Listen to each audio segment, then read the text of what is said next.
지난 1월 7일 미국 보건복지부와 농무부가 충격적인 발표를 했습니다. 먼저 영상을 보시죠.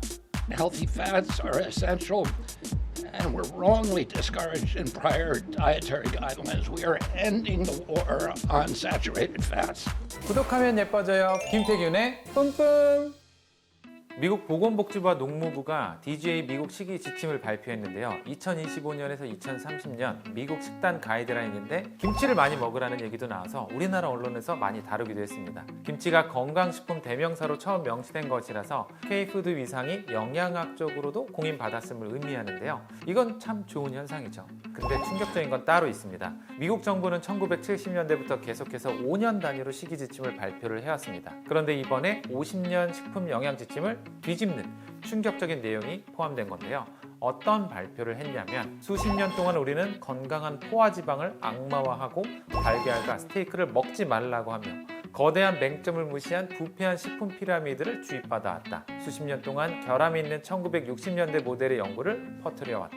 우리는 포화지방과의 전쟁을 끝낸다. 그러면서 식품 역피라미드를 공개했는데요. 이것이 충격을 주었고 미국 내에서도 전 세계적으로 갑론을박이 이어지고 있는 상황입니다. 기존 피라미드는 맨 아래층에 밥과 면, 빵 같은 탄수화물이 넓게 자리하고 있고 위로 갈수록 고기나 유제품이 나오고 맨 꼭대기에 지방과 기름이 있어서 기름을 최대한 적게 먹으라고 했었는데요. 이번에 이 피라미드를 완전히 뒤집어 버렸습니다. 새로운 지침인 역피라미드는 붉은 고기와 치즈, 채소, 과일이 맨 위에 배치되고 통곡물은 가장 하단에 들어갔는데요. 포화지방 섭취를 제한하기 위해 저지방 또는 무지방 유제품을 권했던 이전 지침과 달리 전지방 유제품 섭취를 권장하고 버터와 소고기 지방으로 요리할 것도 제한하고 있습니다. 리얼푸드, 즉 진짜 음식을 먹으라고 하면서 버터와 소고기 섭취를 권장을 했는데요. 붉은 고기, 지방은 살찌고 나쁜 거다라고 생각하는 사람들이 많았는데 그게 아니라 가공식품이 아닌 고기 안의 단백질과 동물성 지방은 건강에 좋고 문제가 되는 것은 정제 탄수화물, 초가공식품, 과도한 설탕이라고 강조를 했죠. 이와 더불어 과도한 나트륨, 화학적 첨가물도 줄여야 한다고 권고를 했습니다. 이건 맞는 얘기죠. 뿜뿜! 사실 지방이 몸에 해롭다는 건 오래전에 밝혀진 잘못된 정보인데요. 포화지방이 몸에 안 좋다는 얘기는 미국의 안셀 키스 박사로부터 시작된 건데 포화지방이 심장병을 유발한다고 주장을 했고 이것이 미국뿐만 아니라 전 세계인들의 고기 섭취를 줄이는 계기가 되었습니다. 그 논문은 조작된 것으로도 밝혀졌는데요. 그럼에도 그 현상은 지금까지도 유지가 되고 있고 사람들은 빵과 면 같은 정제 탄수화물을 많이 섭취하게 됐고 그 결과로 당뇨병, 고혈압, 심장질환과 같은 만성 질환자들이 엄청나게 늘었다고 합니다. 그래서 미국 정부는 지금까지의 식이 지침이 잘못되었다고 공식적으로 인정을 한 것입니다. 지방과 단백질 섭취에 대한 지침을 좀 더 자세히 살펴보면 식물성 단백질 대신 동물성 단백질을 먹어라. 적색육 채소로 먹어라 해서 최대로 먹어라. 식물성 지방 대신 버터와 소기름을 먹어라. 저지방 유제품 대신에 전지방 유제품을 먹어라. 그런데 여기에는 모순이 좀 있습니다. 지침을 보면 포화지방 섭취를 총 열량의 10% 미만으로 제한한다는 기존 식이 지침 문구를 유지하고 있기 때문인데요. 실질적 권고는 붉은 고기, 전지방 유제품, 버터, 소고기 같은 포화지방이 높은 음식 섭취를 권고하는 것인데 이에 따르면 이미 포화지방 한도를 초과하기 때문에 약간의 모순이 있습니다. 미국 심장협회도 이 지침에 대해 부정적 의견을 내놨고 포화지방과 나트륨 과다 섭취 가능성을 우려하는 상황이기도 합니다.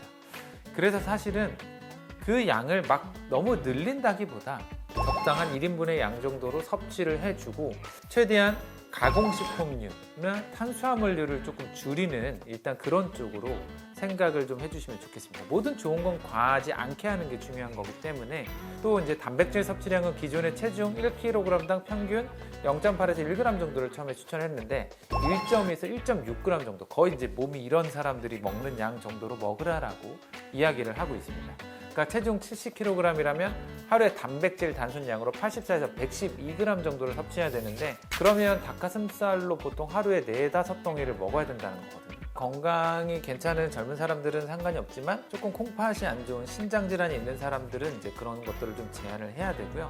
제 생각은 아직까지는 일단 최대한 단백질은 이전과 비슷하게 먹어주는 정도로 끼니마다 챙겨주시고 탄수화물을 조금 적게 섭취하는 게 좀 더 도움되지 않을까 싶습니다. 그리고 추가로 알코올 섭취 제한에서 과거의 남성 하루 2잔, 여성은 1잔 이하라는 구체적 수치 기준이 사라졌습니다. 대신 전반적인 건강 개선을 위해 술을 덜 마셔라라는 포괄적 권고로 바뀌었는데요. 이는 1980년 지침 제정 이후 46년 만에 처음 있는 변화입니다. 최선의 시나리오는 술을 마시지 않는 것이라고 하면서도 알코올은 또 사람을 하나로 모으는 사회적 윤활유라며 현실적인 타협안을 제시했는데요. 사실 술을 굉장히 좋아하지만 요즘 술을 덜 먹고 있는 사람 중에 한 명으로서 최대한 덜 드시면 좋은 것 같긴 합니다. 그거는 진짜 몸으로 느껴보시면 아 진짜 이래서 좀 덜 먹으라고 하는 거구나 라고 좀 본인이 스스로 느끼고 인지할 수 있으니까 저도 안 드셔보시기를 추천드립니다. 자, 이제 버터, 고기 눈치 안 보고 충분히 드셔도 될 것 같은데 그래도 과유불급 적당한 게 좋습니다. 말씀드린 적정 섭취량을 지키면서 건강한 식단을 유지하시고요. 자연 그대로를 먹고 가공된 건 줄이자 이렇게 생각하셨으면 좋겠고요. 추가로 궁금한 점 있으시면 댓글 달아주시면 빠르고 친절하게 답변 드리도록 하겠습니다. 구독하면 예뻐져요. 뿜뿜. 닥터 김태균과 함께라면